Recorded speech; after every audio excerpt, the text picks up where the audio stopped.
Hello and welcome to a short video showing Snaplogic integration with the Amazon API gateway. So what I'll do first of all is describe a pipeline that I've created.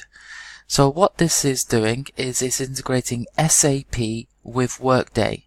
So what you can see here is the SAP, if we go here you can actually see it's the SAP execute snap, and what it's doing, it's executing a BAPI procedure to get employee data, and then subsequently what it's doing, it's pushing that data into Workday. So it's creating some employees in Workday, and you can see we've got the Workday write snap here, and it's kind of using these human resources service and the change personal information object, and it's pushing employees into Workday.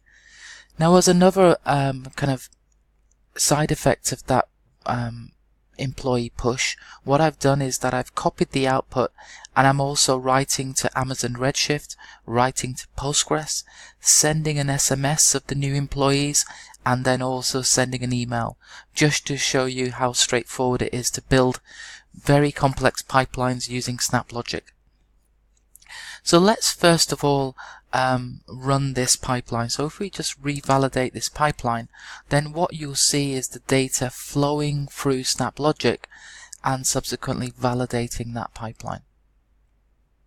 And as you can see, that what we've got is a number of outputs. What we've also done is integration with an SMS vendor. So there's APIs that you can log into, which allow you to send SMSs directly from Snaplogic pipelines as well. So again, if you want any further information, then please do reach out to me and I can show you how to integrate with SMS APIs. Okay, so you can actually see here on the bottom right hand side of my screen, so I've hooked up my phone to Google notifications, that SMS has come through. I can also see on this side that the email has come through. So you can actually see an email which has come through to indicate that pipeline has run successfully. So now what we'll do is we'll actually create an execution artifact of this pipeline, and that in Snaplogic terms is a task, and the task helps us to execute this pipeline. So what we can do here, we can just expand that view, and if we create task, then there's a number of types of tasks that you can create: a triggered, a scheduled, or an ultra. An ultra is a continuous flow, but for this example we're going to stick to a triggered task which can be executed via a URL. So if we create that task now and then subsequently open it in our manager tab, then what we'll see is that there's a URL associated with that task. So if we go to the details tab, we can see that a URL has been created. So what I'm going to do now is that I'm going to hit that URL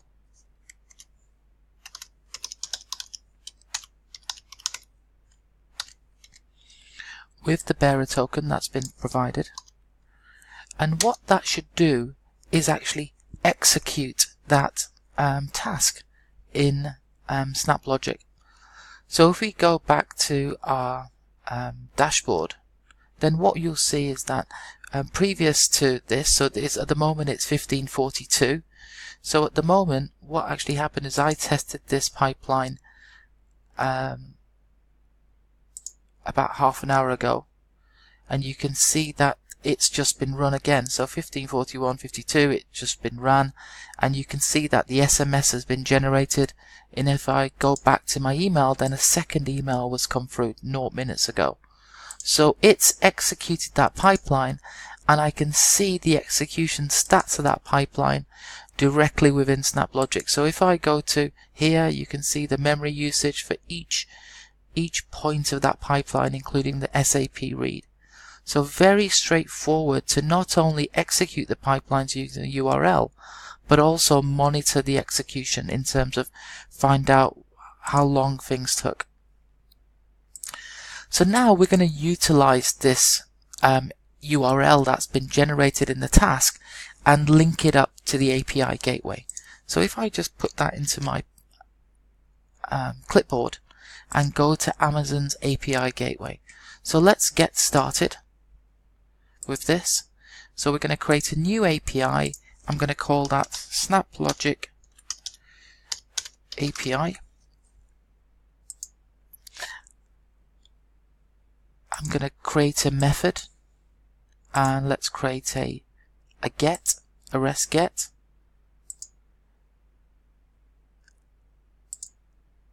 And I'm going to put that endpoint into there.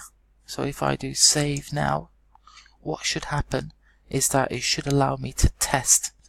So what I've got here is that I've got a test procedure, and it gives me kind of the map of what's going to happen when it hits that API. So if I now test that, I'm going to test it with no parameters. I just want it to directly hit the API. So if I test that now, then theoretically it should hit that pipeline that I've just run using the API, Amazon's API gateway. And you can now see that the SMS has come through. I can actually see the third URL come through 0 minutes ago. And if we go back to my dashboard, then you can see that the third pipeline, the third instance of that pipeline has been executed. So if we just do a refresh on that, then hopefully it's been completed as well. So you can actually see that, yeah, it's been completed. So the third one's been completed just a second ago.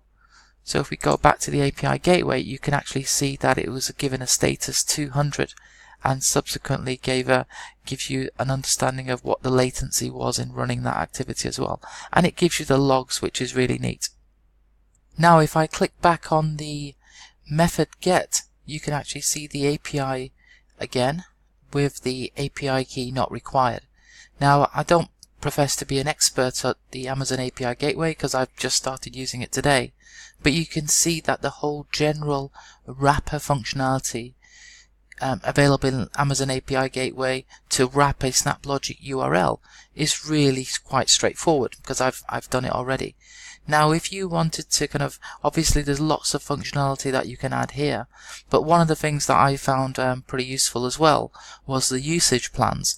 So if you wanted to enable throttling or you wanted to enable quotas, then that's again very straightforward to configure in Amazon API gateway.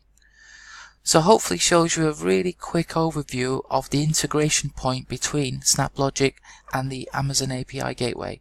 For more information, visit our website or feel free to contact us at sales. Thanks a lot for your time now. Bye.